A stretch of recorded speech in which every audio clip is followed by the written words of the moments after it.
This is video number one. It's going to be my first video on YouTube. The whole point having this video and videos like these is for informational purposes. I'm not on here trying to sell anything or do anything like that. I'm just providing information.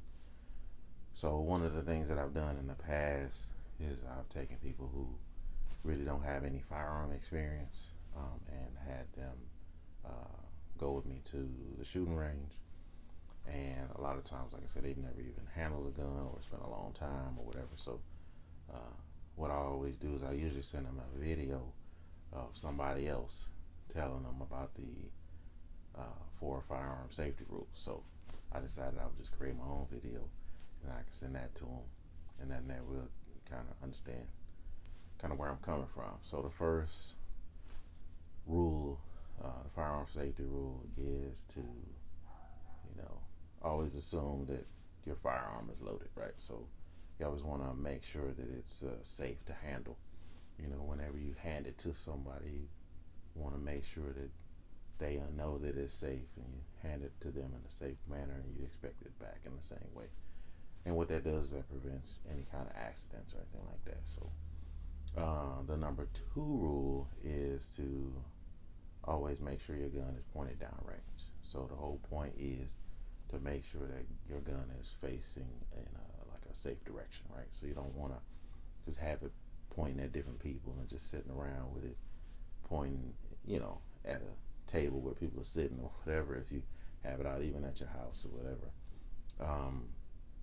and especially if you keep your guns loaded and stuff like that, right? So you always want to be respectful of others and just be responsible. So number 3 is more for handling the firearm. Is to always make sure that your finger is off the trigger until you're ready to fire. So by doing that, you prevent a lot of accidents. Speaking of the range again, like I've been in situations where I make the gun ready and have them go and get the gun. It's facing in the safe direction. The first thing they do is pick up the gun, put their finger on the trigger, right? So because they know that that's something they're going to end up having to do, but the reality is you shouldn't do that right away. You should do that when you acquire your target and you are ready to make the gun go. So you definitely want to be aware of that and not do that in other situations. So, and the final rule, number 4, is to always be aware kind of what's behind your target, right? So we want to make sure that no bystanders are in the way of being in danger. If you do have like an intruder, make sure you understand your neighbors behind you and or behind the target and that kind of stuff. So those are really the 4 safety rules, and I always want to make sure, especially when I'm helping somebody learn their new firearm or get familiar with shooting in general, that they understand that the safety rules are there to kind of prevent accidents and to keep everybody safe and to make the experience a good overall experience.